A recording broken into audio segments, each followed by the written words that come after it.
નમસ્કાર ધોરણ 10 ના વહાલા વિદ્યાર્થી મિત્રો, આજે આપણે આ વિડિયો લેક્ચરની અંદર ગુજરાત સરકાર દ્વારા જે તમને સ્વાધ્યાય પોથી આપવામાં આવેલી છે તેમાં ભાગ નંબર 1 માં આજે આપણે સામાજિક વિજ્ઞાન વિષયનો એટલે કે સોશિયલ સાયન્સ નો પાઠ નંબર 8મો છે કુદરતી સંસાધન એમનું સંપૂર્ણ સોલ્યુશન આ વિડિયો લેક્ચરમાં જોવાના છીએ. તો ચાલો મિત્રો શરૂઆત કરીએ. આપણે આપણા વિભાગીયના પ્રશ્ન નંબર 1 થી નીચે આપેલા પ્રશ્નોના માગ્ય મુજબ જવાબ લખો. જેમાં પહેલું યોગ્ય જોડકા જોડો. એમાં વ્યક્તિગત સંસાધનમાં આવશે જમીન મકાન, રાષ્ટ્રીય સંસાધનની અંદર આવશે લશ્કર અને આંતરરાષ્ટ્રીય વ્યાપાર, વૈશ્વિક સંસાધનની અંદર આવશે બધા રાષ્ટ્રોની સહિયારી.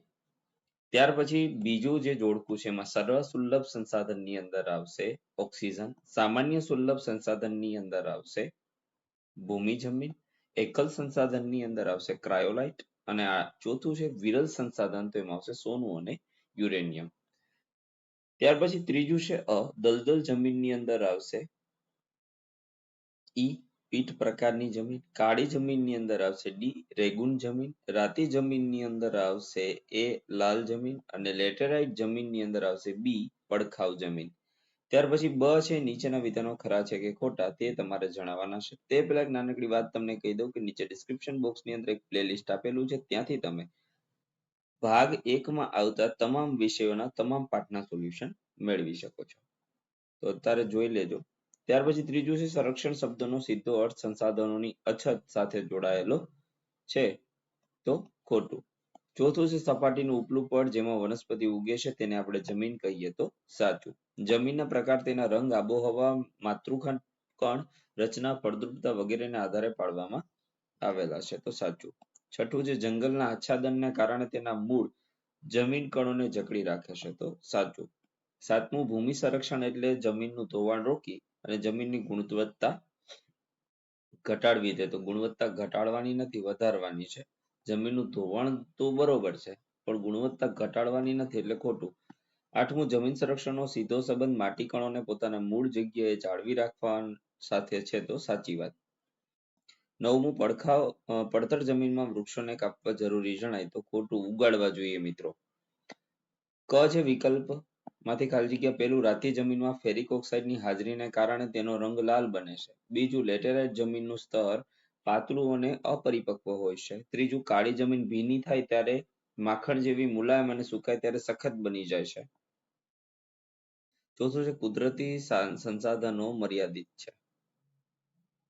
નીચે આપેલા વિકલ્પમાંથી યોગ્ય વિકલ્પમાં પહેલું કઈ ખનિજ માત્ર ગ્રીનલેન્ડમાં થાય, તો ક્રાયોલાઇટ. બીજું છે કોઈ પણ દેશ કે પ્રદેશની સાર્વજનિક સંપત્તિને કયું સંસાધન કહેવાય, તો રાષ્ટ્રીય.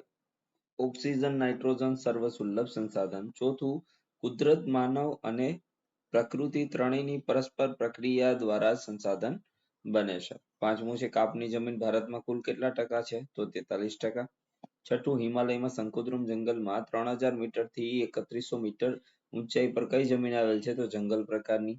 સાતમું છે કઈ જમીન વર્ષા ઋતુ દરમિયાન પાણીમાં ડૂબેલી રહે છે, તો દલદલ. આઠમું છે નીચે પૈકી કયું વિધાન સાચું છે, તો રાતી જમીનને લાલ જમીન પણ કહેવાય. ઈ છે નીચેના પ્રશ્નોના આન્સર આપવાના છે, જેમાં પહેલું ભૂમિ સંરક્ષણ એટલે શું, તો ભૂમિ સંરક્ષણ એટલે જમીનનું ધોવાણ અટકાવવા અને તેની ફળદ્રુપતા જાળવી રાખવા માટે કરવામાં આવતા ઉપાયો અને વ્યવસ્થાપન. બીજું છે જમીન ધોવાણ એટલે શું, તો જમીન ધોવાણ એટલે પવન કે પાણી જેવા કુદરતી પરિબળો દ્વારા જમીનના ઉપલા ફળદ્રુપ પડનું ઘસાઈ જવું કે દૂર થઈ જવું. ત્રીજું છે એકલ સંસાધન કોને કહેવાય, તો એવા સંસાધનો જે વિશ્વમાં કોઈ એક કે બે સ્થળે જ જોવા મળે છે, જેમ કે ક્રાયોલાઇટ જે ફક્ત ગ્રીનલેન્ડ માંથી જ મળે છે. ચોથું ભારતીય કૃષિ સંસાધન પરિષદ દ્વારા ભારતની જમીનને કેટલા પ્રકારમાં વહેંચવામાં આવી, તો મુખ્ય 8 પ્રકારમાં. પાંચમું છે સર્વસુલભ સંસાધન કોને કહેવાય, તો પૃથ્વી પર લગભગ બધે જ સરળતાથી ઉપલબ્ધ હોય તેવા સંસાધનો જેવા કે હવા અને પાણી. છઠ્ઠું વિરલ સંસાધન કોને કહેવાય, તો જે પૃથ્વી પર ખૂબ જ ઓછી માત્રામાં ઉપલબ્ધ હોય અને જેની પ્રાપ્તિ મુશ્કેલ હોય તેને વિરલ સંસાધન કહેવાય છે. એક્ઝામ્પલ તરીકે યુરેનિયમ, સોનું અને પ્લેટિનમ. સાતમું જમીનની વ્યાખ્યા પૃથ્વી સપાટી પરના કણોના બનેલા પાતળા સ્તરને જમીન કહેવામાં આવે છે. ત્યાર પછી વિભાગ બી છે. તો મિત્રો હવે અહીંથી આપણે ધીમે ધીમે સ્ક્રોલ કરતા જઈએ, જે તમારે જોતું જવાનું છે અને તમારી સ્વાધ્યાય પોથીમાં લખતું જવાનું છે. જો વિડીયો લેક્ચર પસંદ પડ્યો હોય અને ઉપયોગી બને તો લાઈક કરી દેજો.